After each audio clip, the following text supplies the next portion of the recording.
السلام علیکم. Good to have you at Urdu audio books.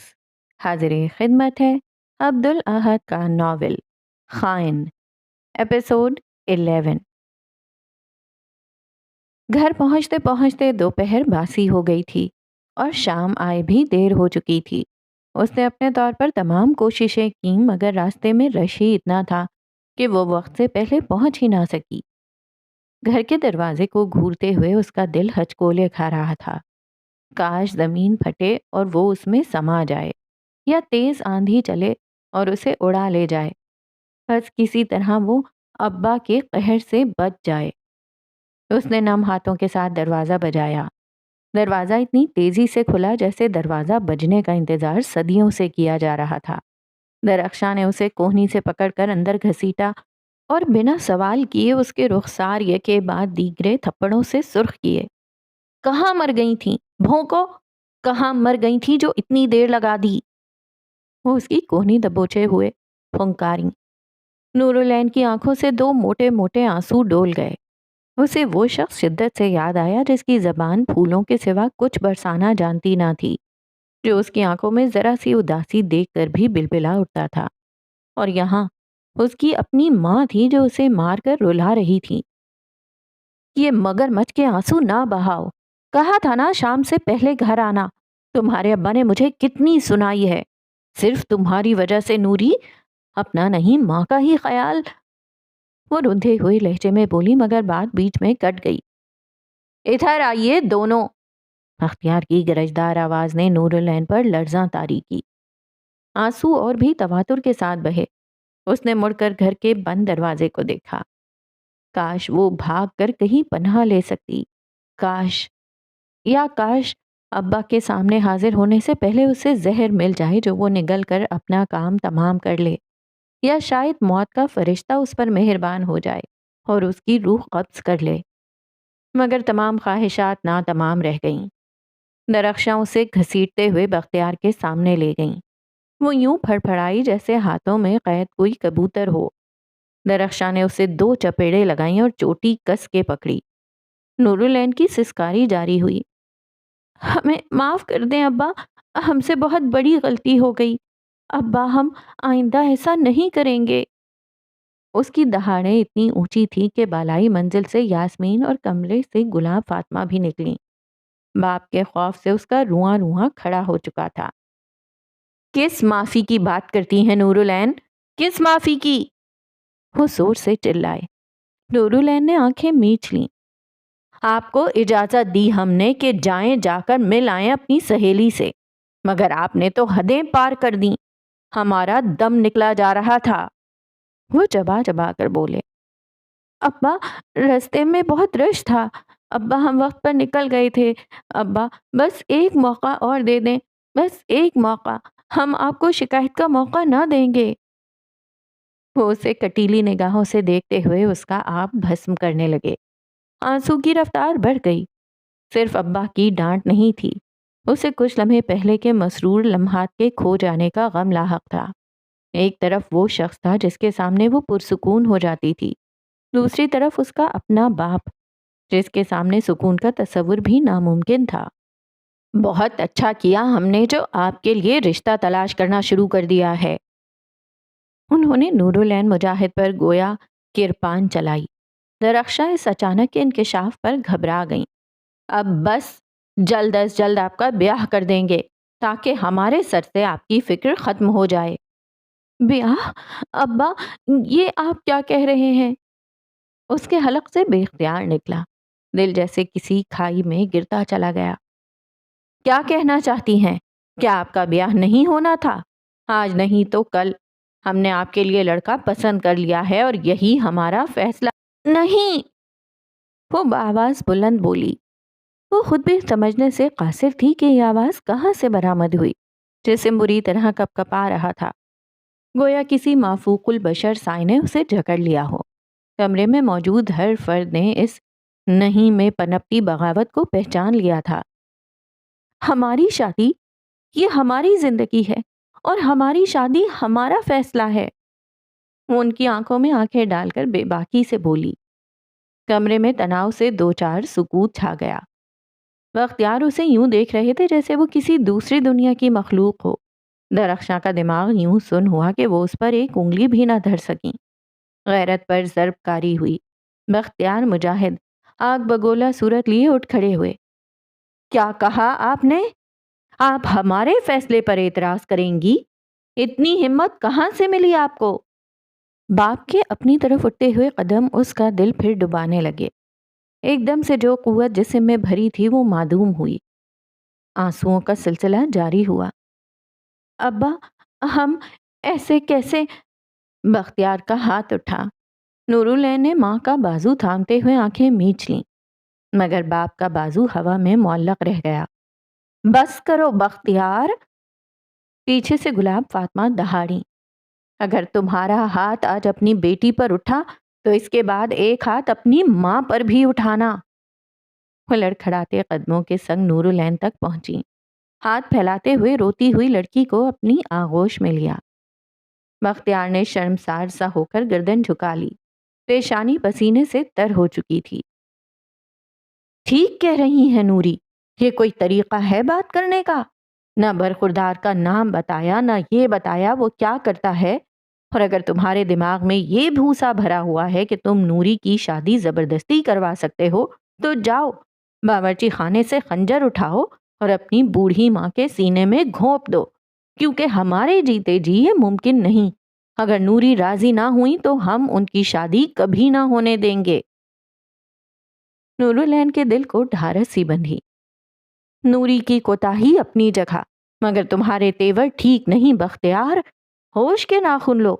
جوان بیٹی پر ہاتھ اٹھانے کا خیال بھی دماغ پر لانے سے پہلے اپنا بازو کاٹ دینا چاہیے تمہیں۔ وہ بھن بھنا کر پیچھے ہوئیں۔ بختیار کی جھکی گردن اور شرمسار آنکھیں ہی گلاب فاطمہ کے لیے معافی نامہ تھیں۔ نوری، آپ آئندہ کے لیے خیال رکھیے گا۔ اب اس تماشے کو ختم کریں۔ اگر تو آپ دونوں کا ارادہ ہے بیاہ کا تو نوری سے یاور کے متعلق تفصیل سے بات کی جائے گی، اور یہ ہمارا آخری فیصلہ ہے۔ وہ حتمی انداز میں فیصلہ سناتے ہوئے اپنے کمرے کی طرف جانے لگیں۔ اب کہ کسی ذی نفس میں جرأت نہ تھی کہ گلاب فاطمہ کے فیصلے کی حکم عدولی کرے، سو سب محفل برخاست کر کے اپنے اپنے حجروں میں چل دیے۔ حال دوران نماز فجر مسجد میں گنتی کی چند صفات ہی خالی تھیں۔ اسے بختیار مجاہد کے برابر نماز پڑھنے کی خاص حجت نہ ہوتی تھی، مگر آج قسمت سے اسے میسر ہو گئی تھی۔ سکون آراستہ ماحول میں فرائض ادا کیے، پھر جمال الدین نے نفلی نماز پڑھ کر دعا میں ہاتھ کھڑا کیا۔ اے اللہ، ایک لمبا عرصہ ہوا میں تیرے گھر اپنی ایک خود غرض خواہش کے لیے آیا کرتا تھا، لیکن اب اور نہیں۔ اس لڑکی نے مجھے بدل دیا ہے، مجھے ایک مقصد سے دو چار کروایا ہے، اور اس مقصد کا یہی تقاضا ہے کہ میں تیرے در پر اپنی خود غرض فریادوں کی فہرست لانا بند کر دوں۔ وہ آنکھیں بند کیے محفیت سے زیر لب دعا پڑھ رہا تھا۔ رفتہ رفتہ مسجد خالی ہونے لگی تھی۔ لوگ اٹھ اٹھ کر آشیانوں اور کاروبار کو لوٹ رہے تھے۔ دھرتی کے نئے چکر کے سنگ ہر بشر اپنی اس چکر نما زندگی کے نئے دن کی تیاری پکڑ رہا تھا۔ پیچھے رہ گیا تھا تو دعا میں ہاتھ بلند کیے جمال الدین، اور اس کا جائزہ لیتے ہوئے بختیار مجاہد۔ مجھے ثابت قدم رکھنا اللہ، یہ مقصد اب ذاتی جہت بن چکا ہے، ہم دونوں کو اس میں کامیاب بنانا۔ اس نے چہرے پر ہاتھ پھیرا اور اطراف میں نظریں گھمائیں۔ بختیار مجاہد موہوم سی مسکان کے سنگ اس کا معائنہ کر رہے تھے۔ اس کی دھڑکنیں اتھل پتھل ہو گئیں۔ یہ پہلی مرتبہ تھا جب وہ اسے اتنا چہک کر دیکھ رہے تھے۔ وہ مزید نظروں کا ملاپ قائم نہ کر سکا اور اٹھ کر امام صاحب کے حجرے میں چلا گیا۔ امام صاحب نے اس نو آمد کا گرم جوش استقبال کیا۔ تسبیح مکمل کرنے کے بعد انہوں نے بات کا آغاز کیا۔ بیٹھو جمال میاں۔ وہ بڑے گرم جوش لہجے میں بولے۔ بچپن میں قرآن پڑھنے یہاں آتے تھے، اب کتنے سالوں بعد آئے ہو؟ وہ ان کے سامنے فرش پر گھٹنوں کے بل بیٹھا۔ امام صاحب کی تعظیم میں نظریں جھکائی ہوئی تھیں۔ دراصل آج آپ کے سامنے ایک فریاد لے کر حاضر ہوا ہوں۔ اس کی آواز میں مضبوطی سی تھی۔ وہ اسے ستائش سے دیکھنے لگے۔ کیسی فریاد؟ ان کی آنکھوں میں چمک ابھری۔ میں کل قرآن کی تلاوت کر رہا تھا، تب ایک قصہ میری نظروں کے سامنے سے گزرا۔ وہ مزید دلچسپی سے اسے سننے لگے۔ کیسا قصہ؟ یہ ایک بستی کا قصہ تھا جہاں 3 گروہ رہتے تھے۔ ایک گروہ جو بدکاری کرتا تھا، دوسرا گروہ انہیں روکنے کی کوشش کرتا تھا، اور تیسرا خاموش رہتا تھا۔ خدا نے عذاب کے وقت اس گروہ کو عذاب دیا جو گناہ کرتا تھا، اور اس تیسرے گروہ کو بھی جو تبلیغ کی کوئی بات نہ کرتا تھا۔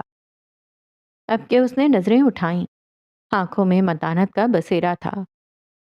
اس کا تو یہ مطلب ہوا کہ اللہ تعالیٰ کو خاموش قومیں پسند نہیں، وہ قومیں جو بس اپنا دامن پاک رکھیں اور آس پاس کے گند کو نظر انداز کرتی رہیں۔ امام صاحب چند ثانیہ خاموش رہے۔ بالکل، اسلام انفرادی حسن سے بالاتر ہے۔ ہاں جی، لیکن پھر بھی آپ کو بتاتے ہوئے مجھے خود شرم محسوس ہوتی ہے۔ ہم سب اپنے معاشرے کی برائیوں کو بہت آسانی سے نظر انداز کر رہے ہیں۔ جمال کے لہجے میں نامحسوس سی کاٹ ابھری۔ تم کس برائی کی بات کر رہے ہو؟ جسم فروشی۔ یہ بات کسی سے چھپی نہیں ہے کہ گرو بازار میں کیا ہوتا ہے۔ اس کے باوجود سب اس مدعے پر غیرت کا ٹھپا لگا کر خاموش ہو جاتے ہیں، کوئی کچھ نہیں کرتا۔ امام صاحب اس کی بات پر کچھ دیر سوچ میں غرق رہنے کے بعد گویا ہوئے۔ اور تم اس سلسلے میں ہم سے کیا چاہتے ہو؟ یہی کہ آپ ان اپنے خطبوں میں اس معاملے پر بات کریں۔ کپڑے پر گند لگ جائے تو اسے صاف کیا جاتا ہے، بجائے اس کے کہ ہاتھ میلے ہو جانے کے ڈر سے اسے گندا چھوڑا جائے۔ وہ ادب کے ساتھ بولا۔ بالآخر امام صاحب کے لبوں پر دراز سی مسکراہٹ پھیلی۔ جمال الدین جان گیا تھا کہ وہ اپنے مقصد میں کامیابی پا چکا تھا۔ تمہاری فریاد سن لی گئی ہے، خدا تمہیں سر بلند کرے۔ انہوں نے ہاتھ کے اشارے سے اسے اجازت دی۔ وہ شکریہ ادا کرتے ہوئے اٹھ کھڑا ہوا۔ وہ باہر نکلا تو اسے دیوار کے ساتھ کھڑے بختیار مجاہد نظر آئے۔ انہیں دیکھتے ہی وہ کچھ غیر آرام دہ سا ہو گیا۔ تو کیا وہ اس کی باتیں سن رہے تھے؟ یہ اچانک بختیار چچا کو اس سے کیا لگاؤ ہو گیا تھا؟ السلام علیکم، وہ ذرا گھبرا کر بولا۔ وعلیکم السلام، وعلیکم السلام۔ انداز میں معنی خیزی تھی۔ اس کی گھبراہٹ شدید ہوئی۔ کل مصروف تو نہیں ہو؟ انہوں نے داڑھی کھجاتے ہوئے پوچھا۔ اس نے ناسمجھی سے دیکھتے ہوئے کہا، نہیں۔ پھر ظہر ادا کر کے گھر پہنچ جانا، نور العین کی مہندی ہے رات میں۔ انہوں نے نرمی سے اس کے کندھے پر ہاتھ رکھا اور مسکرائے۔ جمال الدین پر سکتہ طاری ہوا۔ بختیار مجاہد کی درخواست کو ہضم کرنے میں اسے کافی وقت لگا۔ بختیار مجاہد نے نہ صرف اس سے بات چیت میں پہل کی بلکہ دعوت نامہ بھی دے رہے تھے۔ لبوں پر مسکان آپ امڑ آئی۔ خدا تمہیں ہر مہم میں سرخرو کرے، وہ کہہ کر نکل گئے، اور اس نے مبہوت لہجے میں زیر لب آمین کہا۔ آج جمال الدین ایک نئی خوشی کے ساتھ گھر لوٹا۔ میری یاسمین۔ مجھے آخرکار بختیار چچا نے مسجد میں پہچان لیا۔ میں ان کی نظروں میں آنے کے لیے ان کے برابر والی صف پر نماز پڑھتا تھا، اور آج اتنی حجتوں کے بعد انہوں نے مجھ سے بات کی۔ پچھلے کئی دنوں سے وہ مجھے دیکھتے تھے تو مجھے ان کی آنکھوں میں چمک نظر آتی تھی۔ اب پتہ نہیں یہ سب سراب تھا یا واقعی وہ مجھے اچھا سمجھتے ہیں۔ میں بس ایسے ہی کوشش کرتا رہوں گا، اور جب مجھے لگے گا کہ میں ان کے دل میں گھر کر چکا ہوں تو تمہارے لیے رشتہ بھی بھیجوں گا۔ ہماری محبت کی کہانی بہت جلد اپنے خوشبخت انجام کو پہنچے گی۔ یاسمین، ہمیشہ معطر رہنا، تمہارا اپنا جمال الدین۔ گرو بازار کی سمت سے ہواؤں کو چیرتے ہوئے بگھی نکلی، جیسے کوئی گھونسلے سے اڑان بھرتا ہوا شاہین ہو، منزل فتح کرنے کو تیار۔ اندر بیٹھی مسافر کا سراپا سکوت میں لپٹا ہوا تھا۔ البتہ جھکی ہوئی گردن، پیشانی پر کھینچی لکیریں باطن میں زور لیتی بےتابی منعکس کر رہی تھیں۔ پیر مسلسل لکڑی کا فرش تھپ تھپا رہے تھے۔ بھیجے ہوئے لب وقتاً فوقتاً کھلتے، آہ بیزاری خارج ہوتی اور اپنے سابقہ طرز پر لوٹ آتے۔ شور و سنسنی سے بھرپور رنگین بازار اس کی نظروں سے گزرتے، مگر وہ ایک نگاہ تک ڈالنے کی روادار نہ تھی۔ جب دل و دماغ پر پریشان کن خیالات کے گہرے سیاہ بادل چھائے ہوں، تب دنیا کی رنگینی دل بہلانے کو کہاں کارآمد ثابت ہوتی ہے۔ بگھی ایک جھٹکے کے ساتھ رکی۔ بگھی بان لپک کر دروازہ کھولنے کے لیے بڑھا۔ دیر سویر ہونے پر اس خاص مسافر کے قہر کو دعوت دینا آج جان لیوا ثابت ہو سکتا تھا۔ سنہری جوتی زمین پر اتری اور پھر شیتل کور کا پر روب سراپا باہر نکلا۔ بگھی بان کو تعظیم میں سر خم کیے پایا، مگر آج گویا مسکراہٹ اس پر حرام ٹھہری تھی۔ گلابی ساڑھی کا پلو مہارت سے اس کے بازو پر ٹکا ہوا تھا۔ پلو کی تہیں اس کی چھاتی کو یوں ڈھانپ رہی تھیں جیسے ریشم کی لہریں بہہ رہی ہوں۔ نگاہ اٹھی تو ناگپال حویلی کا پھیلا ہوا آنگن اور قداور فصیلیں ایستادہ تھیں۔ وہ اس شان سے اندر بڑھی جیسے یہ خطہ اس کی وسیع سلطنت کا چھوٹا سا حصہ ہو۔ اس کی جوتی کی پرتحکم قدرے ٹھہری ہوئی چاپ نے تمام ملازمین کے اندر بجلی دوڑائی۔ بعض نے اس کی جھلک پا کر سر خم دینے پر اکتفا کیا، بعض اس کی بارگاہ میں آداب بجا لائے۔ اس نے گہری سانس خارج کرتے ہوئے اسی حقارت کے سنگ سب کو دیکھا جو اس کی شخصیت کا خاصہ تھی۔ لب کھلے، ملازمین کے دل مٹھی میں جکڑے گئے۔ اس کے حکم سے ناواقفیت عذاب تھی۔ مجھے صرف اتنا بتاؤ، شنکر کہاں ہے؟ دھیمی آواز میں ان چھپی کاٹ نے تن میں کپکپاہٹ دوڑائی۔ جی، وہ اپنے کمرے میں ہی ہوں گے۔ بالآخر ایک دلیر ملازمہ نے جواب دینے کی ہمت کی۔ شیتل نے نظروں کا رخ اس کی جانب مرکوز کیا۔ آج کل دیوان خانے میں محفل نہیں سجتی؟ اس نے گردن ترچھی کیے پھر سوال داغا۔ جس دن سے ناگپال صاحب کی ساتھی شاعر کے ساتھ ہاتھا پائی ہوئی تھی، اس دن سے یہ سلسلہ موقوف ہو چکا ہے۔ شیتل نے اسے اندر تک گھورتے ہوئے سر ہلایا۔ تم سب اپنے کاموں پر لگ سکتے ہو، میں شنکر سے ملنے جا رہی ہوں۔ زلزلہ آ جائے یا پھر طوفان، مگر جب تک میں کسی کو نہ بلاؤں کوئی اوپر آنے کی جرت نہ کرے۔ وہ گم سنا کر سیڑھیوں کی طرف بڑھی۔ ملازمین راستے سے ہٹ گئے۔ سیڑھیوں کے اختتام میں ایک کمرہ واقع تھا۔ اس نے بھاری دروازے کو ایک جھٹکے میں کھولا۔ اندر کا بوجھل کر دینے والا اندھیرا چھٹا بھی نہ تھا کہ ایک تیز کھٹی ہوا اس کے نتنوں سے ٹکرائی، گو کہ کسی باسی دھند اور پرانی نمی نے کمرے میں گھات لگا رکھی ہو۔ اس نے فوراً ناک پر ہاتھ رکھ لیا اور قدم اندر بڑھائے۔ دروازہ پیچھے سے بند ہوا۔ کھڑکیوں سے رس رس کر آتی ہوئی زرد روشنی کمرے کے مٹیالے پن سے یوں ملی جیسے کسی قدیم تصویر پر گرد کی تہ جمی ہو۔ مجھے اس لمحے تنہا چھوڑ دیا جائے، کمرے کے دوسری طرف سے آواز ابھری، لیکن دھندلی فضا نے آواز کے منبع کی شناخت بصیرت کے لیے دشوار بنا دی تھی۔ شیتل نے آنکھ چھوٹی کیے مندمل روشنی کے سہارے آواز کا تعاقب کیا۔ وہ کھڑکی کے ساتھ کرسی رکھ کر بیٹھا ہوا تھا۔ انگلیوں کے درمیان پھنسی ہوئی سگار سے دھواں پھوٹ کر دیوار پر سایہ تلاش کر رہا تھا۔ تمہارا ایسا حال نہیں کہ تمہیں تنہا چھوڑا جائے، شیتل نے تیوریاں چڑھا کر کہا۔ مقابل نے چپ سادھ لی، نہ جواب دیا نہ پیچھے مڑ کر دیکھنا گوارا کیا۔ وہ دیوار پر ٹنگے مشلدان کی طرف بڑھ گئی، بٹوے سے ماچس کی تیلی نکالی اور چابک دستی سے مشلدان کو دہکایا۔ نیم کوہر آلود اندھیروں پر مشلدان سے پھوٹتی ہوئی نارنجی روشنی غالب آنے لگی۔ حالات اور وقت کی دشوار گھاٹی نے اسے اندھیروں کا اس قدر خوگر بنا ڈالا تھا کہ یہ اجالا اس کی آنکھوں میں چبھنے لگا۔ وہ پلکیں مونتے ہوئے گردن دائیں بائیں ہلانے لگا۔ مجھے نفرت ہے ان اجالوں سے، ان کا میری زندگی میں کوئی مقام نہیں۔ وہ گردن جھڑک کر چبا چبا کر گویا ہوا۔ شنکر کا کہا یوں نظر انداز ہوا جیسے بازار کے شور میں کوئی لفظ دب کر رہ گیا ہو۔ شیتل کور ازلی بے نیازی سے دوسرے مشلدان کی طرف بڑھی، سرسری نظر فرش بوس بوتلوں پر دوڑائی جن میں بھورا مایا جمع تھا۔ جگہ جگہ بھورے داغ تھے جن سے تعفن اٹھ رہا تھا۔ مارے کراہیت کے اس کے نتنے پھولے اور حلق سے ایک سانس نکلی۔ میں جانتا ہوں آپ کو کیا پریشان کر رہا ہے اور آخر کیوں آپ میرے پاس آئی ہیں۔ آواز میں خالی پن در آیا۔ میں افواہوں کے بارے میں سن چکا ہوں اور یہ بھی جانتا ہوں کہ 3 لڑکیاں فرار ہو چکی ہیں، مگر مجھے معاف کیجیے گا کیونکہ اب میں آپ کے کسی کام کا نہیں رہا۔ چاہیں تو میری جان لینے کے منصوبے بنا دیں یا سلاخوں کے پیچھے بھجوانے کی نئی سازشیں رچا لیں۔ زندگی زندگی کہاں رہی ہے، سو قید کی نظر ہو جائے یا موت پر اس کا خاتمہ ہو جائے، مجھے اب فرق نہیں پڑتا۔ سارے دورانیے میں یہ پہلی مرتبہ تھا جب شنکر نے شیتل کو مڑ کر دیکھا۔ نمے غم اور خمار زدہ سوجی ہوئی آنکھیں، گو کہ اس آدمی نے پچھلے کئی دنوں سے رونے کے سوا کچھ نہ کیا تھا۔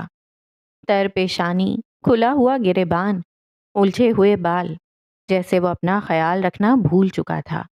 چہرے پر سرخ نشانات اس بات کی نشاندہی کر رہے تھے کہ وہ خود کو پیٹتا رہا ہے۔ اس مرد کی شومئی قسمت پر افسوس کم اور کراہت زیادہ محسوس ہوتی تھی۔ وہ سارے مسائل بھی ایک نہ ایک دن سلجھ جائیں گے، مسائل سلجھنے کے لیے ہی ہماری زندگی میں آتے ہیں۔ وہ آہستگی سے اس کی جانب قدم بڑھانے لگی۔ مجھے اپنا بتاؤ، کیا حال بنا رکھا ہے اپنا اور کیوں کر رہے ہو یہ سب؟ اس نے کاٹ کے سنگ کہا اور ہاتھ باندھ کر اس کی آنکھوں میں آنکھیں ڈالیں۔ اس نے مجھے چھوڑ جو دیا اور مجھے لگا کہ مجھے زندگی نے چھوڑ دیا، تقدیر روٹھ گئی۔ اب اس لمحے کا منتظر ہوں جب موت مجھ سے بغل گیر ہو کر ابدی رہائی عطا کرے گی۔ آواز میں اس افیونچی سی لغزش تھی جسے ہفتوں سے افیون میسر نہ ہو۔ شیتل ناک سکیڑ کر خود ساختہ 2 قدم پیچھے کھسکی۔ وہ وہ وہ وہ ہار مان چکی ہے۔ وہ میرے اصل سے اب لا علم نہیں، وہ اصل جسے نہ چاہتے ہوئے بھی مجھے اپنانا پڑا تھا، وہ اصل جس سے چھٹکارا حاصل کرنے کی میں دہائی سے کوشش کر رہا ہوں، وہ مجھ پر تھوک کر گئی ہے، سارے اختیارات لے کر گئی ہے، میرے اندر سے زندگی جینے کی خواہش چھین کر گئی ہے، وہ چلی گئی ہے۔ اس کے ہاتھ فرتے جذبات سے کپکپا رہے تھے اور آواز زبان سے ادا ہوتے ہوئے ہر جملے کے ساتھ بلند ہوتی جا رہی تھی۔ آنکھیں پپوٹوں سے کود جانے پر بضد تھیں، پیشانی کی نسیں بھڑک گئی تھیں، گہرائیوں میں بھڑکتے ہوئے غصے کے دیرینہ شعلے کو پھر ہوا ملی تھی۔ شیتل کی آنکھوں میں ایسی تھی سرد مہری جیسے اس جذباتی تقریر نے اس پر کوئی اثر خاص نہ کیا ہو۔ اس نے لپک کر اس کی سگار چھینی اور دور پھینک دی۔ نہیں، یہ نہ چھینے، جانتا ہوں یہ زہر ہے، مگر میں چاہتا ہوں یہ مجھے مار ڈالے، مجھے نور العین کا روگ مار ڈالے، میری زندگی میں اس کے علاوہ شاید کچھ تھا ہی نہیں۔ وہ آنکھیں پھیلا کر بولا۔ اسے دیکھتے ہوئے شیتل کو بے اختیار امرتسر کے گلی کوچوں میں پڑے بے گھر بھیکاریوں کی یاد آ جاتی۔ کیا فرق رہ گیا تھا اس میں اور ان سب میں؟ کیا اول فول بک رہے ہو، ہوش میں آؤ۔ آخر کار ضبط نے ساتھ چھوڑا، وہ دہاڑی۔ شنکر نے خاموشی سے شیتل کو یوں دیکھا جیسے نگاہوں کی حدت سے اس کے باطن میں کچھ چیر دینے کا خواہاں ہو۔ قدرے دھیمی آواز مگر پرسکوت لہجے میں گویا ہوا۔ اسے تحیر عشق کہتے ہیں۔ لب دراز ہوئے اور آنکھوں کی پتلیاں پھیلتی چلی گئیں۔ شیتل جیسے پتھر کی مورت بن گئی، دل کی دھڑکنیں بھاری دستک میں تبدیل ہوئیں۔ عشق کی وہ انتہا جہاں عاشق کے لیے سب کچھ فنا ہو جاتا ہے، یہ دنیا اور اس کی ہر شے مٹ جاتی ہے، یہاں تک کہ اس کے لیے خودی کا تصور مر جاتا ہے، بچ جاتا ہے تو صرف محبوب۔ مسکراہٹ میں گہرائی در آئی۔ یہی تو انتہائے عشق ہے، اور میں اس انتہا کو پہنچ کر پل پل راکھ ہو رہا ہوں، محبوب نہیں تو میں بھی نہیں۔ شیتل کور اس قدر ششدر رہ گئی کہ لب واں ہوئے، مگر ایک لفظ تک نہ نکل سکا۔ چاندنی آنکھوں میں ایسی شکستگی جیسے افق ڈھہ گیا اور فضا گنگ ہو گئی ہو۔ کتھئی آنکھوں کی خاموش گہرائی میں ایسی حدت معجزن تھی جو اس کے اندر تک اتر کر روح کو لرزا گئی۔ شنکر نے بالآخر نگاہوں کا تصادم توڑ کر اسے لمحے انجمات سے آزاد کیا۔ کئی پل سلگتی ہوئی خاموشی کے نظر ہوئے، تب جا کر وہ اپنے حواس میں لوٹی۔ میں یہ کمرہ صاف کروا رہی ہوں، بالآخر وہ بول اٹھی۔ شراب کی بوتلیں پھینکوانی ہیں اور سگار کو کوڑا دان میں ڈلوانا ہے۔ وہ کمرے میں نگاہ دوڑاتے ہوئے سرسری انداز میں بولی، گویا اس کی جذباتی تقاریر سے لا تعلقی اختیار کر چکی ہو۔ ساری کوششیں رائے گاں جائیں گی۔ میں نے کہا نا، میں باقی نہیں رہا، میں تو فنا ہو چکا ہوں۔ میرا صرف جسم یہاں ہے، میری روح سنگساری کے مراحل سے گزر چکی ہے۔ لہجہ رند چکا تھا، سینے کو کچھ بری طرح سے چبھ رہا تھا، آنسو آنکھ کے کنارے پر ٹھہر گئے تھے۔ اب کی بار شیتل استہزاء سے مسکرائی، آنکھوں میں تحقیر آمیز تاثر تھا، دماغ نئی تدبیر گھڑ چکا تھا۔ تم نے اتنی آسانی سے ہار مان لی تو کیا کرتا؟ وہ تڑپ کر بولا۔ وہ چلی گئی اور تم نے اسے جانے دیا۔ وہ ہاتھ باندھ کر اس کا تمسخر اڑانے لگی۔ اسے منانا گوارا نہ کیا، اس کے سامنے اپنا سچ کھولا، بلکہ یہاں بزدلوں کی طرح ماتم کرنے پر ترجیح دی۔ تو ہے تمہارے جیسے 2% کے مرد پر، جس میں مردانگی نام کی نہیں اور ضائع کرنے کو جذبات ہی جذبات ہیں۔ شنکر کی آنکھوں میں پنپتے ہوئے اتار چڑھاؤ کو دیکھ کر وہ جان گئی تھی کہ تیر نشانہ بآسانی چاک کر چکا ہے۔ معذرت کے ساتھ، میرے پاس جو سنانے کے لیے ہے وہ سننے لائق نہیں، اس نے تنزن کہا۔ کتھئی آنکھوں میں وہ تمام شکوے در آئے جو سینے میں 3 دہائیوں سے پل رہے تھے۔ مگر طرز کھانے کے لائق ضرور ہے، اس نے جواباً طنز کسا تو شنکر کے دل میں گہری چوٹ لگی۔ حساب رکھنے کو ایک نیا شکوہ ملا۔ کیا یہ سب آپ کے لیے صرف مذاق ہے؟ ہاں، میں بھی آپ کو سب کچھ بتا رہا ہوں اور پھر بھول جاتا ہوں کہ میری تباہی اور بربادی کے پیچھے آپ ہی کا ہاتھ ہے۔ وہ غصے سے اٹھنے لگا، مگر شیتل بجلی کی تیز رفتاری سے آگے بڑھی اور اس کے بازو تھامے اور اسے کرسی میں دھکیل دیا۔ چہرہ جھکا کر شیتل نے شنکر کی آنکھوں میں آنکھیں گاڑی۔ تم شنکر، تم ایک جذباتی قسم کے بے وقوف مرد ہو۔ عقل و دانائی سے کام لینا تو تم پر حرام ہے۔ تم تڑپ تڑپ کر مر جاؤ گے، مگر اسے واپس لانے کا جو ایک واحد راستہ دکھایا جا رہا ہے اس پر عمل پیرا نہیں ہوگے۔ وہ چبا چبا کر بولی۔ کچھ چھناکے سے ٹوٹا اور شنکر کی آنکھوں سے بے خودی بھرا خمار چھٹ گیا۔ کیا غلط کہا میں نے؟ ہے تمہاری کہانی طرز کے لائق؟ تمہاری ذات ہے تھوکے جانے کے لائق؟ کیا شک ہے اس میں؟ دیکھو خود کو آئینے میں، مجھے گھن آ رہی ہے تم سے۔ یہ ہو تم شنکر، یہ ہو تم، ایک ایسے مرد جسے دیکھ کر کوئی بھی عورت گھن کھائے۔ وہ بآواز بلند بولی، لمبے ناخن آستین کو چیر کر کھال میں پیوست ہوئے۔ وہ کتھئی آنکھوں میں اذیت سمائے بچوں کی طرح بلبلا رہا تھا۔ آنکھوں میں کسی بچے جیسی کسک اور تشنگی تھی۔ اور مجھے ایسا بنانے والا کون تھا؟ چند ثانیے خاموشی کی نظر ہوئے۔ پسینے کی بوند شیتل کی پیشانی پر نمودار ہوئی، آنکھوں کی پتلیاں لہجے بھر کپ کپائیں۔ شنکر کتھئی آنکھوں میں تشویش لیے سوچنے لگا کہ کیا اس عورت کو ذرہ برابر بھی ندامت محسوس نہ ہوتی تھی۔ شیتل نے شنکر کے بازو آزاد کیے اور کمر سیدھی کیے کھڑی ہوئی۔ شنکر کو یوں دیکھا جیسے وہ کوئی اچھوت شے ہو، بے مقام، بے عزت اور بے ہنگم، جسے چھونے پر بھی وہ ناپاک ہو چکی ہو۔ میرا کوئی قصور نہیں تھا، سرگوشی نما آواز میں اس نے جیسے اعلان کیا۔ تم تھے ہی اسی قابل، ایک بے شناخت، بے چارگی کے لبادے میں کمزور اور ناتمام مرد۔ کوئی پرانا زخم پھٹا تھا اور خون نئے سرے سے بہا۔ ان اذیتوں کو اس سے کیا لگاؤ تھا جو اس کا پیچھا ہی نہ چھوڑتی؟ کیوں بارہا اس کی زندگی میں آ دھمکتی اور پرانے زخم کھرچ کر اس کا تماشا دیکھتی؟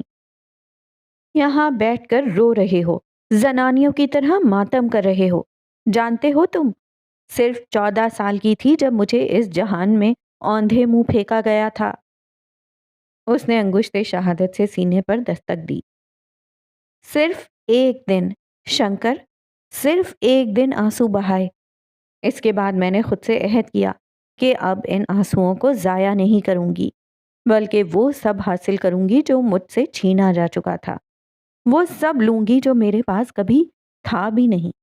اس لیے تم اس بے بسی اور بے چارگی کے کھوکھلے بلبلے سے نکل آؤ، رحم کرو خود پر اور جاؤ اس کے پاس، مناؤ اسے۔ وہ خاموش ہوئی، سانسیں اتھل پتھل ہو چکی تھیں۔ یہ حب زدہ کمرہ اس کا دم گھوٹنے لگا۔ شنکر کے سر پر جیسے برف کا ریلا آ گرا ہو، آنکھوں کی وارفتگی فنا ہوئی۔ کمودنی، کمودنی! وہ دروازے کو تکتے ہوئے دہاڑی۔ چند گھڑی بعد ملازمہ اس کی خدمت کو دروازے کی چوکھٹ پر حاضر ہوئی۔ اس نے بٹوے سے رومال نکالا اور پیشانی پر تھپک کر پسینہ پونچھا۔ فطرت کی نزاکت اور بے نیازی لوٹ آئی۔ اس کمرے کی صفائی کرواؤ، شراب کی بوتلیں، سگار کے بٹ اور یہ جگہ جگہ لگے داغ، ان سب کو میری نظروں سے گم کرواؤ۔ 1 گھنٹے کے اندر مجھے یہ کمرہ تیار چاہیے۔ حکم صادر کر کے اس نے ایک نظر سوچوں میں گم شنکر کو دیکھا، جھک کر اس کے زخمی بازو کو درشتی سے تھاما اور کھڑا کیا۔ چلو میرے ساتھ! وہ چلائی اور شنکر کو تقریباً گھسیٹتے ہوئے کمرے سے باہر لے گئی۔ یہ قرینہ قدرت ہے، زوال کے اختتام پر ایک نیا عروج جنم لیتا ہے۔ ڈھلتے ہوئے آفتاب نے مجاہد منزل میں ایک نئی پیش رفت کو پروان چڑھایا۔ مجاہد منزل میں مہمانوں کی آمد کا سلسلہ مغرب سے شروع ہوا تو عشاء تک ختم نہ ہوا۔ چہار سو زو فشانی تھی۔ باورچی خانے میں یاسمین بیچاری کا بھی کڑا اور مشقت بھرا امتحان رواں تھا۔ آج رسوئی کی باغ ڈور اسے جو سنبھالنی پڑ رہی تھی۔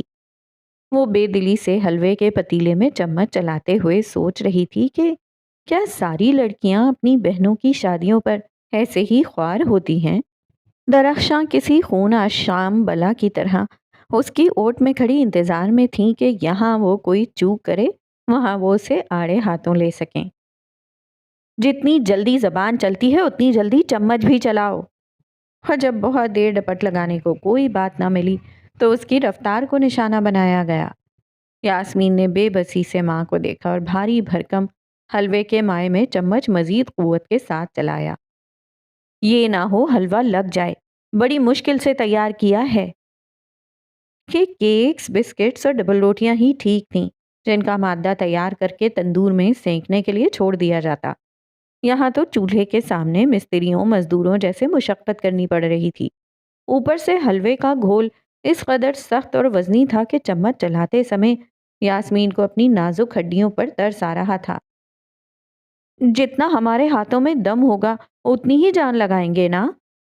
اس نے دفاعی انداز میں کہا۔ تم پنجابی ماں کی جنی ہو اور تم سے حلوہ نہیں بنتا، کہاں دنیا بدلنے کی باتیں کرتی ہو؟ انہوں نے اسے لتاڑا۔ یاسمین اپنا سا منہ لے کر رہ گئی۔ سسرال جا کر کیا کرتی پھروگی؟ سب کہیں گے کہ ماں سے اتنا نہ ہوا کہ لڑکی کو حلوہ بھوننا سکھا دیتی۔ یہ سسرال کہاں سے آ گیا بیچ میں؟ یاسمین ابرو پھیلائے تنک کر بولی۔ کیوں نہ آئے بیچ میں؟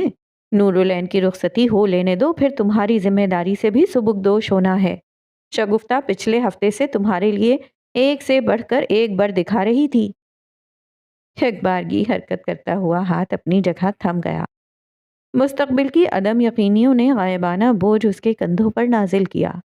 اس کی آنکھیں کھلی تھیں، کان سب سن رہے تھے، مگر یہ دل اپنی دھن میں بہتے ہوئے وسوسات کی آماجگاہ بن چکا تھا۔ بس اب رب سے دعا ہے اللہ ہمیں یہ دن بھی دکھائے۔ اور یہ وہ لمحہ تھا جب یاسمین مجاہد کی سماعت پر سناٹا چھا گیا، گویا وہ کسی تاریک جنگل میں تنو تنہا کھڑی ہو جہاں روشنی کا ذریعہ سرے سے مفقود ہو۔ مہمان خانے سے کون سے گیت گونج رہے تھے، اماں کے لبوں سے کیسی بڑبڑاہٹیں نگل رہی تھیں، سب غائب۔ دل کی ہر دھڑکن اس قدر بلند جیسے سینے کو چیر جانا چاہتی ہو۔ دماغ چند ثانیے مفلوک الحال جیسے بدن سے سارے ناطے توڑ چکا ہو۔ یاسمین مجاہد پر آج یہ انکشاف ہوا تھا کہ روحانی اذیت اور قلبی اضطراب کس بلا کا نام ہے۔ اچانک پیچھے سے دھکا پڑا، وہ لڑکھڑائی اور دیوار سے جا چپکی۔